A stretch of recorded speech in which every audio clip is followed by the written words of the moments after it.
Building an audience on LinkedIn can be wildly rewarding for your personal and your business brand, but there's a right way and a wrong way to do it. Today, I'm going to show you the right way. Hey folks, Jim Schubert, Agents Growth Academy. I hope you're ready to grow big or go home. Today, I'm going to share with you 3 mistakes to avoid when building an audience on LinkedIn. I have made plenty of them, and I've seen other people make plenty of them as well. So I want to share with you what I have learned that seem to be best practices. But first, if you're watching this on YouTube, please subscribe so that you can get more great content like this. If you're watching this on Facebook or LinkedIn or anywhere else, please connect with me. I love having conversations about topics like this. So, 3 mistakes to avoid when building an audience on LinkedIn. As I said, I've made my fair share of mistakes. And number 1 is trying to get a high score. I have been very guilty of this, especially early on as I'm trying to build my audience. Now, building an audience is an important thing. Why? Number 1, you want to make sure that you have people watching what you're doing so that when they go back and say, okay, for instance, insurance, they want to figure out who they're going to work with. If they see you coming up in the search results or just in their feed naturally more frequently, you're going to be the person that they immediately think of because it's kind of like out of sight, out of mind. But if you're there on a consistent basis, then they're probably going to choose you. So it is important to build that audience of people who are constantly seeing what you're sharing, what you're up to. We'll talk about value in a second.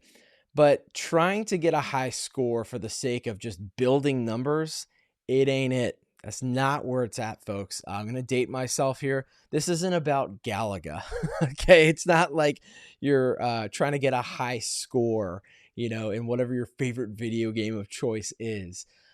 It's about building genuine relationships. And I'll give you a couple of examples.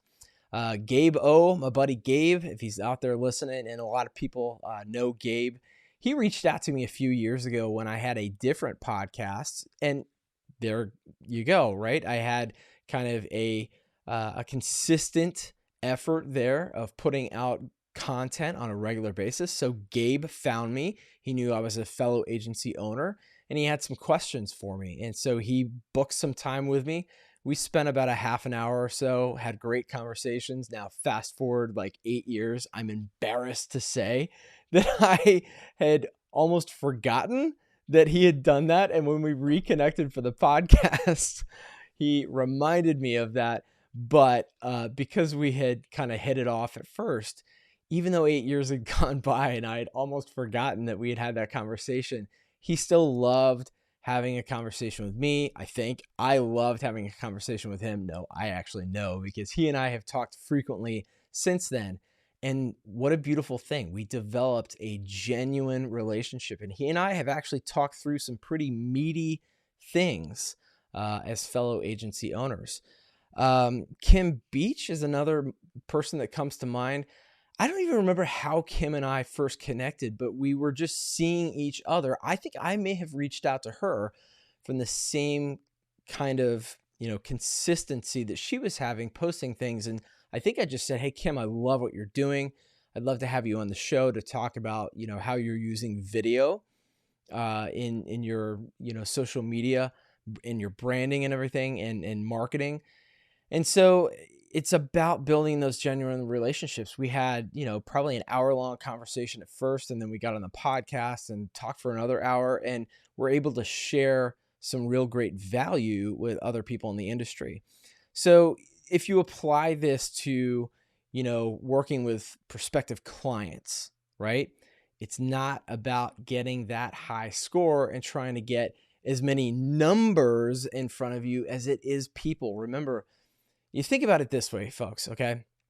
Because a lot of people, and I think it was Pat Flynn who kind of taught me this concept.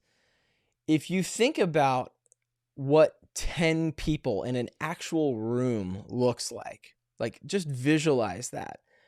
And even if you're thinking like, oh, I want to try to connect with 10 people a day.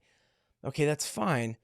But 10 people standing in a room, if you were actually standing in a room with them, but you only had the capacity to actually give one of them your full undivided attention, why does it matter that you have 9 other people standing in that room?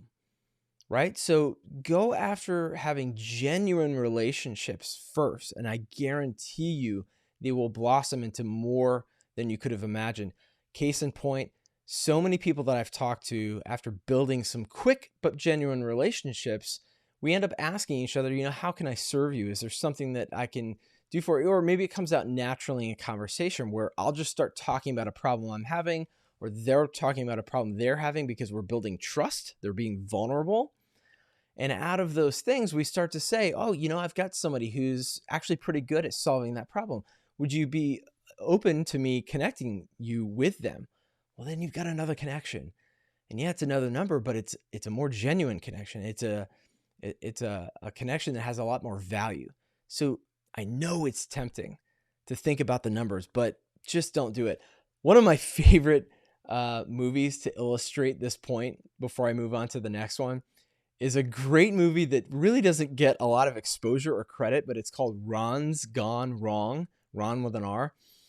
And it's this cute little animated movie about this boy who sees all of his friends getting this, kind of AI robot that basically takes all of social media, the best and worst parts of social media, and puts it together into this robot who helps you do anything you want, especially connecting with friends and sharing content and all this stuff.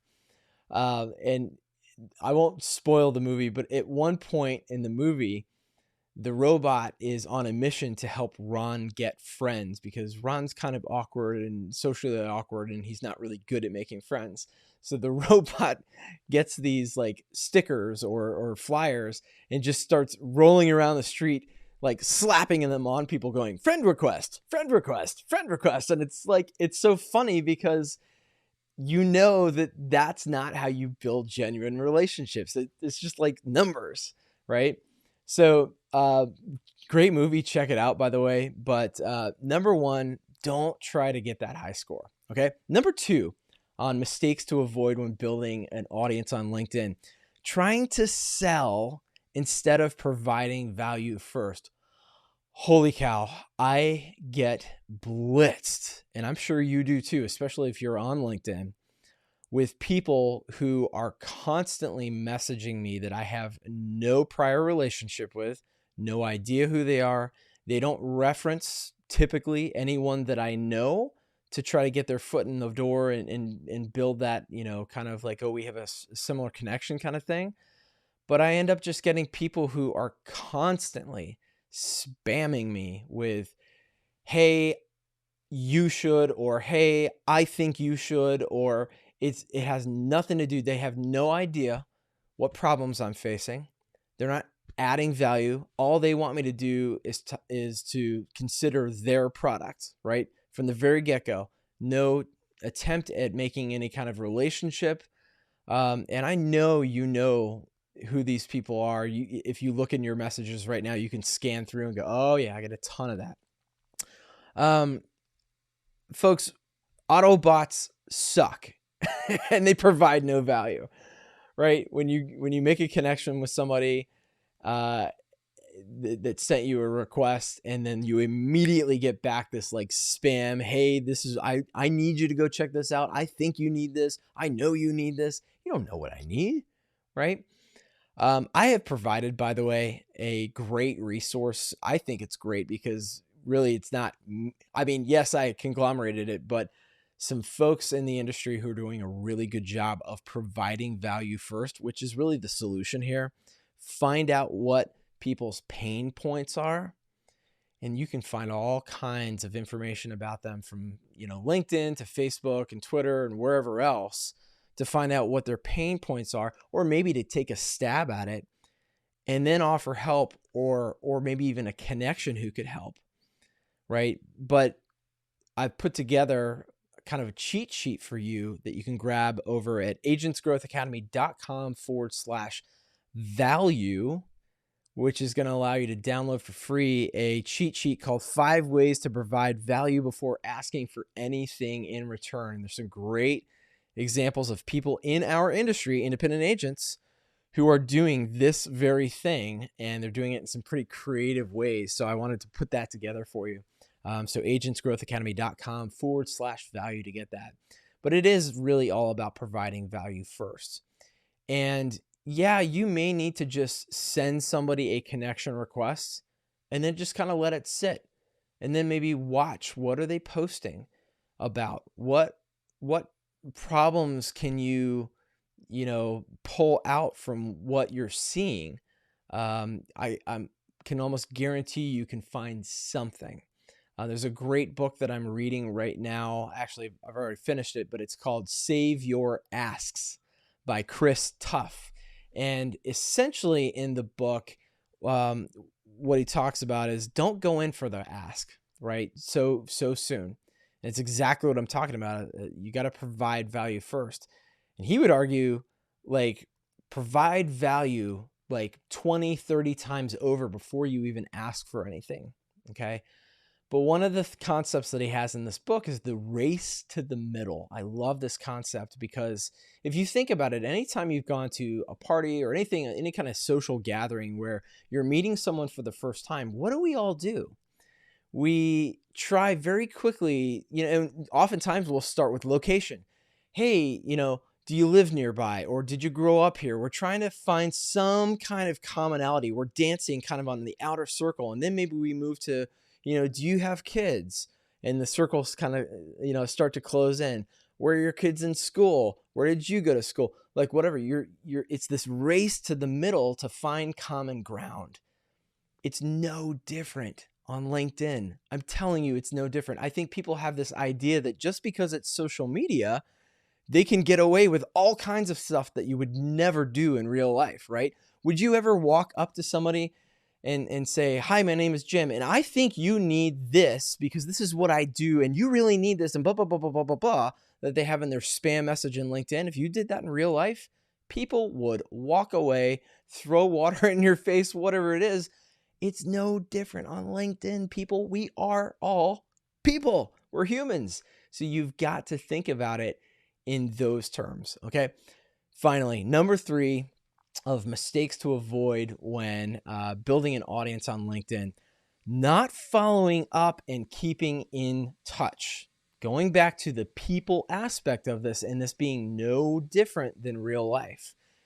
If I were to meet you at a party and we got to know each other and we found out that maybe, my son Oliver sails every year in the summer, maybe you're a sailor, or maybe your kids sail, and we had this like, oh my gosh, we should get our kids together, maybe at Lake Lanier here in Georgia when they're when we're back in town from Rhode Island. Okay, yeah, great, let's do that. And then boom, silence, nothing. We tend to make these promises that are so shallow, and we never do anything to follow up. And sometimes all it takes is a follow-up on something like that somebody says, yeah, let's make it happen. And then they might say, oh, and by the way, I was thinking the other day about my insurance program for my business. I'm really kind of struggling here because my agent is not showing up, and they're just, they're phoning it in, and I really think I need some help. Would you be able to help me with that? And maybe it doesn't happen that quickly, but over time, if you're doing these little check-ins, and it doesn't have to be much, folks. It doesn't have to be a long typed out email. It doesn't have to be anything formal. It could literally be something as simple as a quick text. Hey, thinking about you today.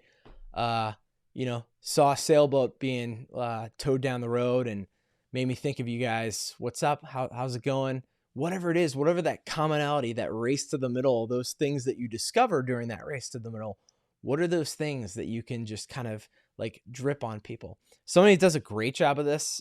Tell you right now, Danny Kimball. Wow, she's on fire with this. She and I struck up a great kind of side conversation about our faith, actually.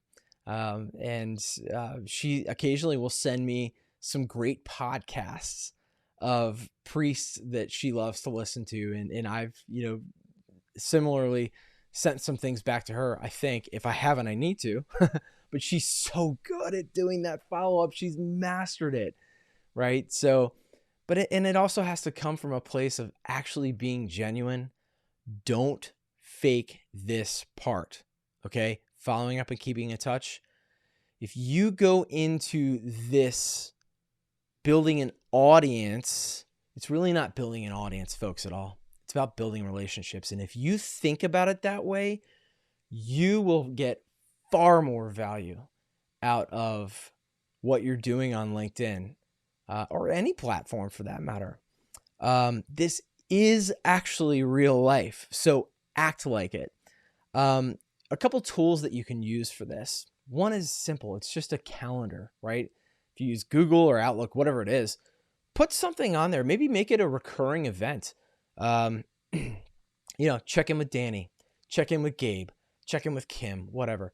Do that so that maybe whether it's, once every other week or every month or every 3 months, whatever pace you feel like your relationship is at in the moment, do that. Super simple. Another one, and this is paid, but it has helped me tremendously, is LinkedIn Sales Navigator. Now, sales is in the term, and that may be what you're after. That's fine. Again, it's about building relationships. For me, what I use this for is as I'm getting to know, especially my podcast guest or anybody that I'm meeting, I will, as soon as I finish talking with them or interacting with them, if I learn something new about them, I will add a note. LinkedIn Sales Navigator allows you to add a note. And I have several notes on different people. And it may be something like,